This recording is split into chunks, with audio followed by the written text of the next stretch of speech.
A história dos papas da Igreja Católica está manchada por crimes, traições, segredos e mistérios.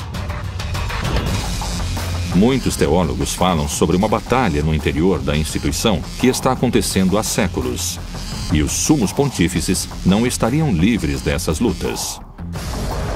La Santa Sede e la Curia Romana avevano degli enormi problemi interni. Quais são os crimes e os pecados que ficaram escondidos no Vaticano durante séculos e que agora estão vindo à tona? Alguns sacerdotes cometeram um delito terrível de pedofilia.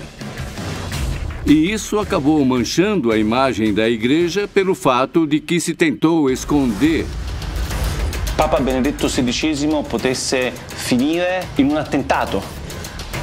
Como se estabelece a estrutura de poder destes homens que governam a fé de milhões de pessoas ao redor do mundo? La Chiesa Cattolica, attraverso i secoli, si dà una struttura monarchica, imperiale, in cui il Papa comanda su tutti. Será que os papas da Igreja Católica sempre foram homens de fé e de humildade? Ou será que eles eram personagens ambiciosos que desejavam o poder? Certi papi sono stati troppo amici di dittatori, capi di Stato sanguinari. A verdade por trás dos papas. Divindade próxima ao Todo-Poderoso? Representantes fiéis de Deus na Terra? Ou ótimos impostores escondidos por trás dos grandes muros do Vaticano?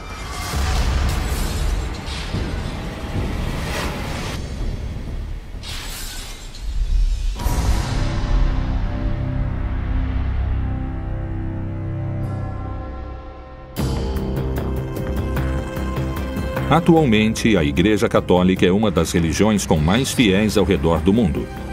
Bilhões de pessoas professam sua fé, abraçando os ensinamentos do Novo Testamento e da interpretação que a instituição eclesiástica faz das Sagradas Escrituras. De que forma aconteceram os fatos pelos quais se passou da mensagem de um humilde e pobre campesino como Jesus aos papas da história do catolicismo? Pedro, segundo a tradição, foi o fundador. Ele foi o primeiro para quem Jesus Cristo confiou a criação da igreja. Jesus diz a este homem que se chamava Shimon Bar Yoná: a partir de agora você será pedra. O nome Pedro nasce naquele momento. Pedro é uma palavra derivada do grego e quer dizer pedra. E você será a base da minha comunidade, em grego eclésia. E é de lá que a palavra igreja nasceu. Te darei as chaves do reino dos céus. E, portanto, tudo o que proibires na terra será proibido no céu. Tudo o que permitires na terra será permitido no céu. Desde o início da origem do movimento de Jesus, se trata de uma mensagem que é dirigida às pessoas que estão na margem. Isto é, às classes que não estão associadas com o poder. Isto é o que caracteriza Jesus. Pedro vai ser considerado tradicionalmente como o primeiro bispo de Roma, porque ele foi o primeiro que ficou à frente da comunidade clandestina dos crentes. Entre os anos 303 e 311, os cristãos sofreram a mais sangrenta perseguição oficial do Império. Que tipo de mensagem Jesus proclamava que era capaz de alterar até as maiores autoridades do Império entre os romanos? Essa é uma mensagem dirigida ao povo, dirigida às prostitutas, dirigida às mulheres, dirigido precisamente àqueles que eram rejeitados pela igreja. Também está dirigida àqueles que não eram beneficiados pelo poder, e era exatamente por isso que era claro o perigo que o movimento como o de Jesus representava para as classes governantes. Nas primeiras épocas, esses crentes de Jesus eram os hereges com os quais iriam brigar, iriam lutar. Longe de silenciar a fé cristã, essa perseguição outorgou um caráter heróico aos apóstolos. E seu martírio conseguiu alimentar essa nova fé que foi se estendendo rapidamente por todo o Império Romano. No ano 313, o imperador romano chamado Constantino disse: a partir de hoje está permitido ser cristão. Por que Constantino permitiu que Pedro fosse considerado oficialmente o primeiro papa da Igreja Católica? De alguma forma, ele era um imperador encurralado. Encurralado pelas guerras internas, por todo aquele ciúme que estava por trás do império. E ele mesmo percebeu a besteira que foi perseguir os cristãos. Ele percebeu o que ele devia fazer com toda essa fé crescendo, com toda essa mensagem tão rara, tão estranha. Essa fé que ele e todo mundo deveria seguir e, mais que tudo, oficializá-la. Quais foram as reformas, pactos ou estratégia que Constantino utilizou para aceitar o catolicismo como religião oficial dentro do Império? O melhor era dizer que Constantino tinha se convertido, porque assim o trabalho seria mais fácil e ele poderia ter mais poder com os povos que tinham essa fé. Ele se aproximou dos grupos cristãos, ele conviveu com eles. E ele usou muito da ideologia deles, muito da teologia deles para fazer a sua. Teoricamente, o cristianismo poderia não ter nascido, mas nasceu e ficou. Não podemos esquecer que hoje, aproximadamente 2 bilhões de pessoas. Repito, 2 bilhões de pessoas são de origem cristã, apesar de continuarem sendo crentes ou não. Como foi que um filho de um carpinteiro que pregava descalço acabou sendo representado por autoridades de grande poder econômico que estão rodeadas de luxos? Que menções a estas figuras podem ser encontradas dentro das páginas do livro sagrado? Não existem menções sobre o papado. As menções que o papado diz que existem são ambíguas.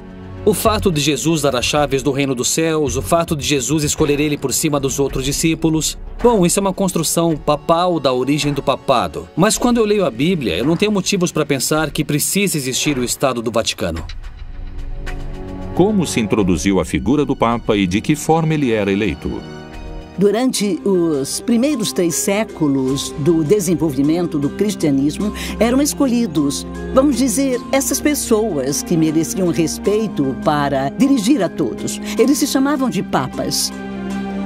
Mas isto era um apelido carinhoso, sabe? Esse nome não implicava o sentido de autoridade que adotou mais tarde. Quando se constrói o papado? Esse é um fenômeno antigo e medieval. Não tem nada a ver com Jesus. Não tem nada a ver com o cristianismo inicial. É um fenômeno posterior. Il grande passaggio interviene nel IV secolo d.C., quando il cristianesimo, che era una religione perseguitata, diventa religione di Stato. Nel momento in cui diventa come uno Stato, assume moltissime caratteristiche dell'impero romano. O cristianismo nasce do Império Romano. O Império Romano era uma sociedade hierárquica. Ela não nasceu do nada. As pessoas que faziam parte desse cristianismo, que o criaram, eram aqueles que viviam numa sociedade hierárquica. Então, é mentira o que se diz dela ter sido pura, até que o Estado romano a absorveu e a perverteu. E nel Medioevo abbiamo dei papi come Gregorio VII, sotto cui c'è un documento che si chiama Dictatus Papae, in cui si afferma che il Papa è superiore a tutti i monarchi della terra. Ecco perché c'è il triregno, questa specie di corona che ha 3 corone per dimostrare che il Papa è superiore ai re ed è superiore agli imperatori. Altri papi come Innocenzo III proclamano la superiorità del Papa su tutti i regni del mondo. O imperador em Roma era conhecido como Il Pontífice Máximo, a máxima ponte com a divindade. Os romanos acreditavam que o imperador era um homem-deus, que se comunicava como uma ponte, um pontífice, com os grandes deuses. Mas exatamente quando foi que o Papa começou a ser chamado como um imperador romano? Precisamente no século IV. Se a religião católica conseguiu se institucionalizar dentro do Império Romano, quais foram as simbologias que adotou para se misturar ao poder imperial? Lentamente i papi indossano anche i vestiti degli imperatori, il mantello rosso, le scarpe di porpora. La stola indicava il potere delle chiavi, cioè il potere del Papa di essere anche capo di Stato. Os símbolos tradicionais dos líderes da Igreja Católica se encontram com o papado de Francisco.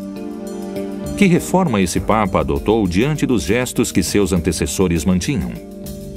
Lui, con un gesto solo, si è spogliato di tutto, cioè si è spogliato di 16 secoli di tradizione. La faccia funerea, bianca e trasudante sudore delle cerimoniere, che aveva in braccio la stola del Papa. Dicono le voci che cercarono di convincere il Papa di mettersi le scarpe rosse e la mantella, e il Papa rispose che se le piacciono così tanto se le metta lei. Questo Papa ha cominciato a porre dei gesti coerenti con il suo nome, perché il nome che ha assunto di Francesco non è un nome papale, ma è una condanna per lui. Existem séculos de história por trás da construção do primeiro Papa do catolicismo, com alguns momentos de escuridão e tramas secretas que atravessaram a metamorfose atual do Santo Pontífice. Os líderes da Igreja Católica Apostólica Romana são considerados pelos fiéis como representantes diretos de Deus na Terra. Será possível que os papas contemporâneos escondam seus atos associados ao pecado diante da fé cristã? Será que realmente o Papa João Paulo II teve uma amante que escondeu do Vaticano? Qual foi o motivo da renúncia do Papa Bento XVI? Que segredos vieram à tona com o vazamento dos documentos conhecidos como Vatilix?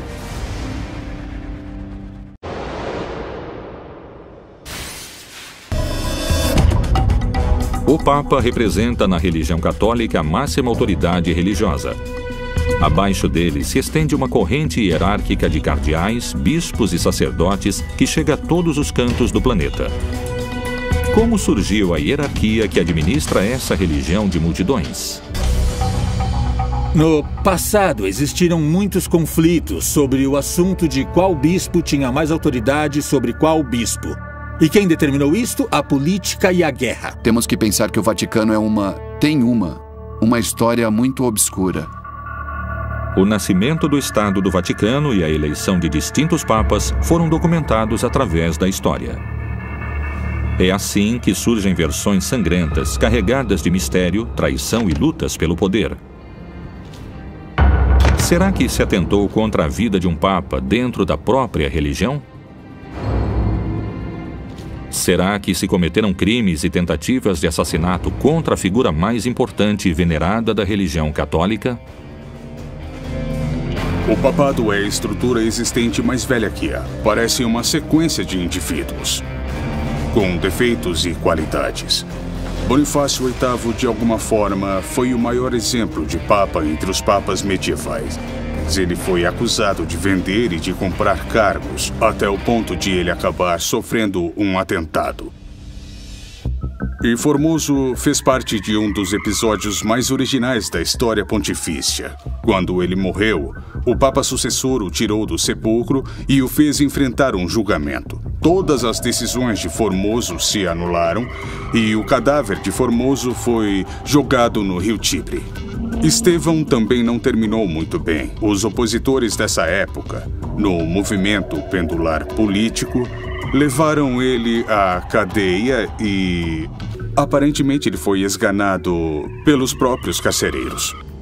Com João aconteceu a mesma coisa. Ele foi educado, aparentemente bem educado, para ter uma vida mais laica. Aos 18 anos, quando foi eleito papa, João evidentemente não tinha muita vocação sacerdotal e ele foi facilmente vítima de difamações, não é? Então ele ficou conhecido na história como o Papa da Vida Libertina. Sabe-se que ele morreu precisamente no meio de uma orgia. Esse é um bom exemplo do que implicaram as mudanças do pontificado naquele período tão complicado que eu acabei de falar. Tiveram muitos papas que estavam afastados do povo. A tradição de tentar se aproximar do povo começou com João Paulo I e lhe custou a vida. O Papa João Paulo II tentou e por isso sofreu um atentado. E ele foi colocado no Papa Móvel. Se cometeram crimes e tentativas de assassinato contra a figura mais importante e venerada da religião católica, quais foram os casos mais relevantes da história papal associados a possíveis homicídios? Sabemos que João Paulo I foi um homem muito comprometido na sua época de sacerdote com as causas sociais. E ele questionou de uma maneira muito dura a obra criada por Pio XII, que era o aparelho financeiro do Vaticano. Este questionamento fez com que ele morresse.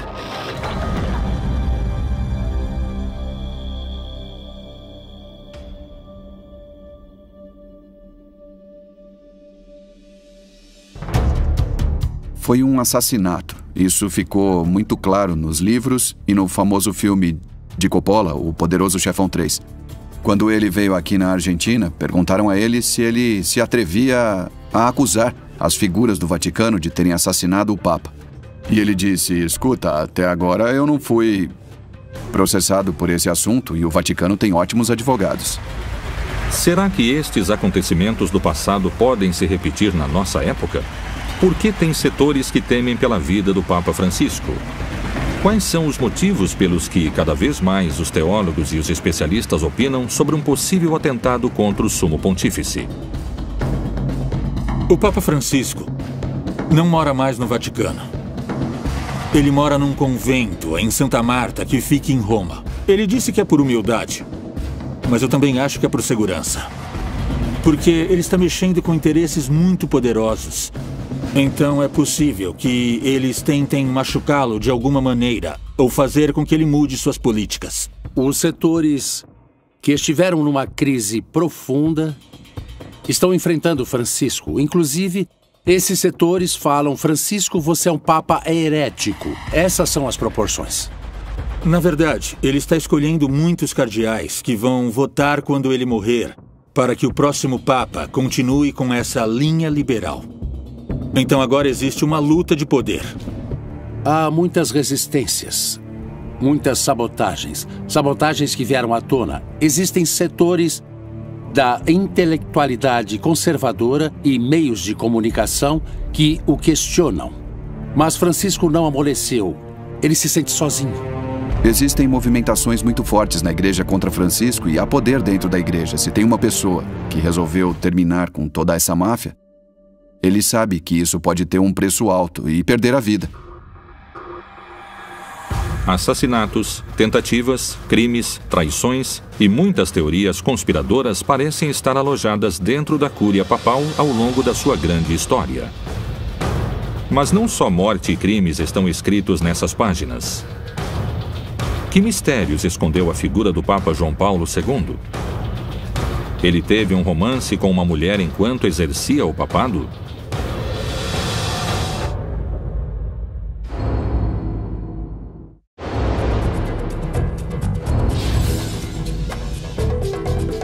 Uma das figuras mais populares da Igreja Católica é a figura de João Paulo II. Mas por que algumas pessoas afirmam que suas motivações eram mais políticas do que humanitárias? Qual é a história por trás das cartas de amor que ele mantinha com uma mulher e que foram descobertas recentemente? O Papa João Paulo II foi o primeiro Papa global. O primeiro Papa que entrou no lar daqueles que não eram católicos. Ele era um Papa televisivo, coincidiu com a mudança das tecnologias dos meios de comunicação. João Paulo II chegou com um projeto muito claro: consolidar, reforçar a unidade da igreja. Quando ele chegou, encontrou uma igreja polarizada, isto é, direita e esquerda. E quis deixar claro que existia uma só igreja. Giovanni Paolo II, nel 2000, aveva pronunciato il grande atto di pentimento per gli errori e gli orrori commessi dalla Chiesa Cattolica attraverso i secoli, l'antisemitismo, le guerre di religione, l'Inquisizione. E Giovanni Paolo II aveva riunito nel 1986 ad Assisi tutti i capi delle religioni mondiali per pregare insieme per la pace. Queste cose avevano destabilizzato i conservatori che quindi volevano di nuovo un papato più tradizionalista.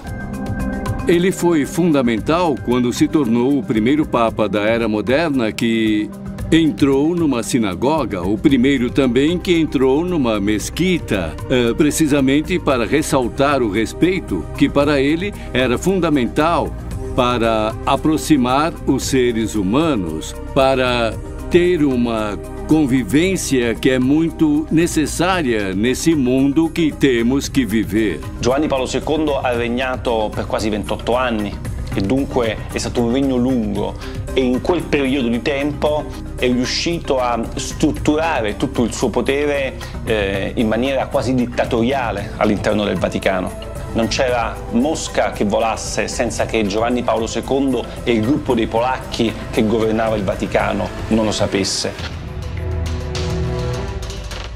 A figura do Papa João Paulo II é considerada por muitas pessoas como uma das mais lembradas de toda a história. Mas também existem pessoas que eram contra seus vínculos e contra sua influência política. Um objetivo fundamental para João Paulo II na década dos anos 80 era o de lutar contra o comunismo em todos os lugares, em todos os espaços. E utilizar todas as armas, instrumentos que ajudassem a conseguir esse objetivo. Tutto questo è stato travolto un po' dal suo essere polacco e quindi esponente di una chiesa particolarmente tradizionalista e anche particolarmente anticomunista. Qual era o motivo das suas viagens pelo mundo? Será que elas tinham um objetivo humanitário?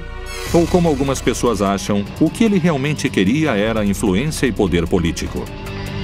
Por exemplo, para fazer um trato com o presidente Reagan, com a Thatcher na Inglaterra e apoiar o movimento Solidariedade, esse movimento sindical de Lech Walesa, e contribuir em termos econômicos, em termos políticos, com a queda do comunismo na Europa do Leste e na União Soviética. E para conseguir isso, desenvolveu uma atividade política e diplomática que vai explicar suas viagens pelo mundo com entrevistas com líderes políticos, com pessoas muito influentes e muito importantes para trabalhar, minar as bases do comunismo, que para ele era o inimigo principal.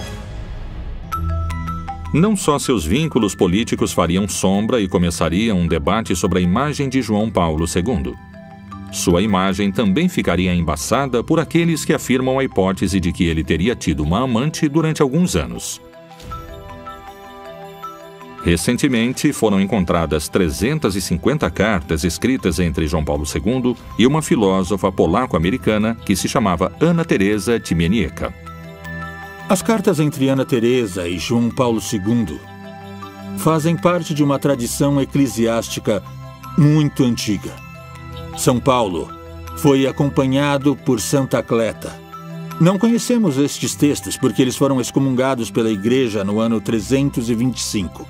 São João da Cruz e Santa Teresa de Ávila eram outro casal dentro da tradição eclesiástica que mantinham uma comunicação epistolar muito rica. E não é só isso, mas também romântica, era de parceiros. Eu acredito que essas cartas são reais, são verdadeiras, porque elas foram levadas em conta durante o processo. Essa correspondência demonstra, de um lado, o grande respeito do Papa João Paulo II diante da figura da mulher. Isto é, ter uma amiga com quem ele se correspondia não significa querer fazer sexo. Para uma sociedade que continua associando sexo com pecado, a relação erótica com o mal, quase sempre espera que essas figuras religiosas fiquem totalmente afastadas das paixões humanas. E eu acho que o que aconteceu entre Ana Teresa e o Papa João Paulo II era amor. E o amor não necessariamente tem sexo, só tem amor. Eu lembro que eles falavam sobre assuntos teológicos, falavam sobre assuntos filosóficos. E numa das últimas cartas que João Paulo II escreveu, ele lhe deu um escapulário da Nossa Senhora do Carmo. Eu não sei se essa mulher era crente ou não, De qualquer jeito, se demonstrou uma relação de um nível muito elevado.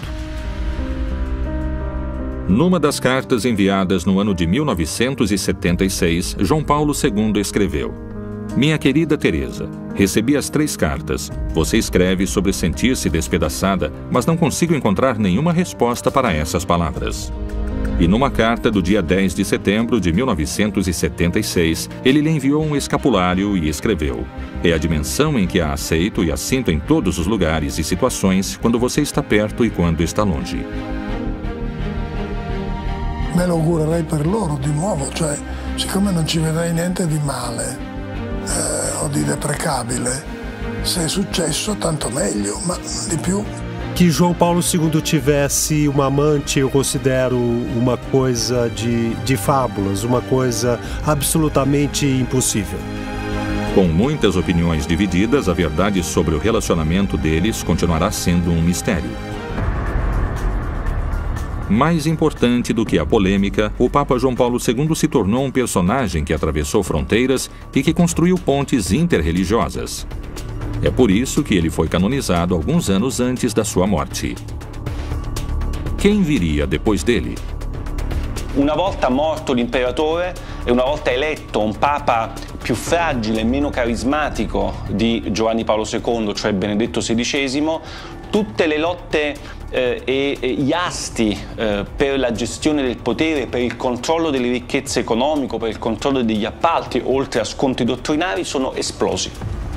O que se conhece realmente sobre o papado de Bento XVI? Quais foram as motivações da sua renúncia? Que escândalos se encontraram no vazamento dos famosos documentos secretos conhecidos como Vatilix?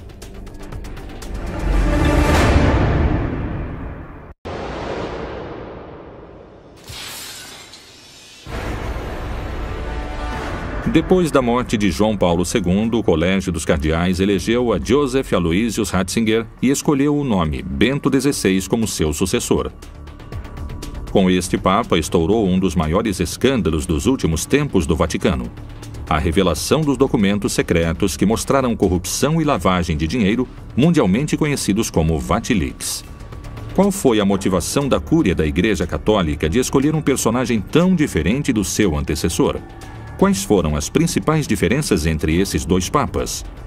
Por que teólogos e especialistas acreditam que a estratégia criada pelo Vaticano não teve os efeitos desejados? Como impactou a decisão dentro da Santa Sé e ao redor do mundo com seus milhões de fiéis? Eu acho que são opostos e, diferentemente de João Paulo II, que era uma pessoa muito carismática que se dava muito bem com toda a mídia. O perfil de Ratzinger era frio, intelectual, um continuador no que se refere a todo o pensamento conservador di João Paulo II. Però è stato eletto da un gruppo molto conservatore nel conclave del 2005, soprattutto ad opera dell'Opus Dei, perché vi fosse di nuovo un papato della tradizione. Quais são as bases e os fundamentos pelos quais se elege a sucessão de um Papa? Isto tem algo a ver com a capacidade, com a trajetória individual, ou isto responde só a um interesse político da instituição religiosa? Bento XVI realmente era uma pessoa que se acreditava que tinha uma grande capacidade intelectual, era um grande teólogo, um papa de bibliotecas. Purtroppo non ha le qualità dell'uomo di governo, non è un leader politico e bisogna essere anche politici se si è papi. O papado de Bento XVI foi minado por todo tipo de crise. Assim que ele assumiu o cargo, teve que enfrentar distintos tipos de conflito ao mesmo tempo. Mas a revelação dos documentos secretos, chamados de Vatilix, seria, sem sombra de dúvidas, seu pior inimigo. Existem muitas opiniões no que diz respeito a este acontecimento como o começo de um final anunciado. E quindi il suo pontificato è stato segnato da moltissime crisi con il mondo islamico per il discorso di Ratisbona, crisi con il mondo ebraico perché aveva tolto la scomunica ad un vescovo antisemita del movimento lefebvriano, crisi con il mondo della scienza, perché aveva detto che i preservativi favoriscono l'AIDS, l'HIV. Crisi con i cattolici stessi, perché aveva dato spazio proprio ai nemici del concilio, e cioè al dialogo con il movimento cismático de Lefebvre. Os principais conflitos que Ratzinger teve que enfrentar tiveram origem no pontificado de João Paulo II. Um desses conflitos que eu acho importante, porque é o eixo de atuação de uma instituição religiosa, é aquele que tem a ver com a pederastia. Esses escândalos, desde o final do século XX, começaram a ficar conhecidos, não é? Nos Estados Unidos, tem processos muito fortes contra a Igreja Católica. No Vaticano, os grupos conservadores que pertenciam à geração de João Paulo II mantinham uma estrutura de poder, de privilégios, que começou a rachar exatamente por causa das pressões e escândalos internacionais de pederastia. Isso provocou uma quebra no interior da Cúria Romana e uma luta interna de poder. E então começaram a vir à tona diversos casos de sacerdotes que tinham cometido delitos desse tipo. E isso enfraqueceu a Igreja, pelo fato de que existia a impressão por parte de muitos setores de que a Igreja queria, de alguma forma, esconder esses delitos. Embora há 600 anos nenhum papa tivesse deixado o cargo, Bento XVI começou aos poucos a percorrer um caminho que o deixaria sem saída. De todas as crises, teve uma em especial que fez ele renunciar de um cargo supostamente indeclinável. Também estourou a crise sobre o assunto das finanças do Vaticano, que ficaram conhecidas publicamente através dos famosos Vatileaks. Essa subtração dos documentos, feita pelo Camerlengo, que é alguém muito próximo, apareceram todos esses assuntos que têm a ver, inclusive, com coisas como a lavagem de dinheiro, sabe? E também como se gasta o dinheiro do Vaticano. O que revelam os documentos que conseguiram o tirar do Vaticano? La scoperta di documenti che mostravano una guerra interna alla Chiesa fra gruppi di cardinali, fra diversi gruppi di interessi. I documenti più importanti sono 3 o 4, più rilevanti dal punto di vista giornalistico e dell'opinione pubblica. Alcune lettere sono le lettere che Viganò, che al tempo era il segretario del governatorato del Vaticano, un monsignore molto importante, spediva all'allora segretario di Stato Tarcisio Bertone per spiegare che c'erano stati, a suo parere, dei gravi atti di corruzione all'interno del Vaticano. O dinheiro do Vaticano, ele está, inclusive, investido em empresas que, por exemplo, fabricam anticoncepcionais. Esse é o exemplo, sabe? Empresas que são usadas para a lavagem de dinheiro. São instituições onde há pouca transparência e onde não se cumprem as regras que outras instituições devem cumprir. Outras instituições financeiras internacionais.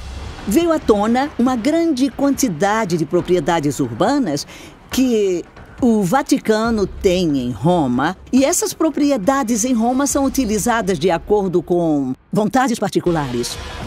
Houve uma luta de poder? Alguém traiu Bento XVI para motivá-lo a sair do cargo? Ou isso foi uma decisão pessoal? De que forma o Papa reagiu diante desse escândalo que aconteceu dentro da Santa Sé? Esse foi um grande desafio que Bento XVI teve que enfrentar e muitas vezes sua reação não foi enérgica o suficiente para satisfazer as necessidades que muitas pessoas tinham de ressaltar esse fenômeno, de fazê-lo vir à tona, de não escondê-lo e de lutar de forma eficaz, castigando todos os responsáveis. Ci sono stati dei documenti di Vatileaks I addirittura in cui si ipotizzava che Papa Benedetto XVI potesse finire in un attentato e che lui sarebbe stato ucciso per far posto ad altri cardinali. Ovviamente lettere deliranti, però firmate da un vescovo importante al tempo del vescovo di Palermo, Paolo Romeo. No dia 28 de fevereiro de 2013, Bento XVI renunciou ao seu cargo como sumo pontífice da Igreja Católica. João Paulo II, que veio antes dele, tinha um problema muito grave de saúde, mas ele disse: não posso renunciar. E sua frase, a frase de João Paulo II era: Jesus não desceu da cruz, mesmo que ele estivesse passando por um problema muito grave. Mas Bento XVI disse não, mesmo que sua saúde ainda permitisse que ele continuasse no seu cargo. Mas tem pessoas que acham que talvez o grande problema é que ele acreditava que não tinha forças suficientes para bater o martelo e decidir as mudanças que deveriam ser feitas. Ratzinger non si è dimesso per le rivelazioni di Vatilix, Ratzinger si è dimesso perché il suo pontificato era entrato in un vicolo cieco e lui non aveva più la forza per governare. A renúncia de Bento XVI foi um choque para a Igreja Católica. Foi um choque para a cultura que existia dentro do Vaticano e foi uma forma traumatizante de transmitir uma mensagem que tinha mudado a Igreja para sempre. Benedetto XVI è sicuramente un papa da ricordare, un ex papa che non era semplicemente il papa morto. E quindi secondo me è stata una decisione storicamente significativa che resta anche un problema per gli storici. Perché si è dimesso Benedetto XVI? Segundo alguns teólogos e eruditos no assunto, a eleição e a posterior coroação de cada sumo pontífice foi minuciosamente desenhada segundo as necessidades do contexto histórico da Igreja em cada período. Será que se errou ao eleger o Papa Bento XVI? Será que o Papa Francisco foi eleito para consertar isso? Quando elegeram Ratzinger, o Papa Bento XVI, na verdade eles elegeram Bergoglio. Mas Bergoglio não aceitou por algum motivo, isto é, o sucessor de Wojtyla era Bergoglio, mas fala-se que algo aconteceu e isso é o que se fala. E isso, de alguma forma, nunca foi negado por Bergoglio ou por Francisco. Naquele momento, os cardeais preferiram a opção de um Papa intelectual ao Papa Francisco. O Papa renunciou ao seu papel. Isso não acontecia há séculos. Um Papa como Bento XVI, doente, um Papa superado pela situação, um Papa deprimido, dava para ver na cara dele, um Papa derrotado. Tudo isso fez com que se reconsiderasse a estrutura da Igreja. Nesse momento se determinou que a Igreja precisava de reformas. Era necessário que houvessem mudanças reais na vida da Igreja. E por isso o perfil de Mário Bergoglio, que é um perfil profundamente sul-americano, próximo ao europeu jesuíta, ascende ao papado. Os motivos da renúncia de Bento XVI continuarão sendo motivo de debate. Será que o único ex-papa vivo na face da Terra tem a resposta histórica dos motivos da sua renúncia? Será que todos os documentos do Vatilix foram revelados? Ou será que há mais mistérios e traições, segredos e pecados que nunca conheceremos? Que coisas iriam mudar no Vaticano a partir da eleição do Papa Francisco?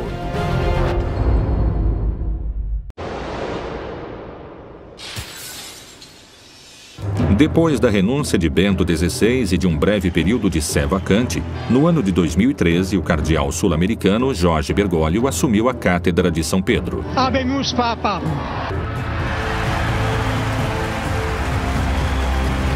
Nascido na Argentina, mas com ascendência italiana e com formação jesuíta, Bergoglio escolheu o nome Francisco e se tornou o primeiro papa latino-americano da história. Que classe de papado nasceu com ele? Papa Francesco è stato eletto esclusivamente con questo obiettivo: riformare la curia romana, che era ormai arrivata ad un degrado di immoralità inconcepibile. La curia romana è un pachiderma così pesante e così radicato nel pensiero, nel costume che non basterà un Papa Francesco, ce ne vorranno almeno 10 Papi Francesco per poterla sminare e destrutturare dalle fondamenta. Eu acho que o Papa Francisco chegou na hora certa.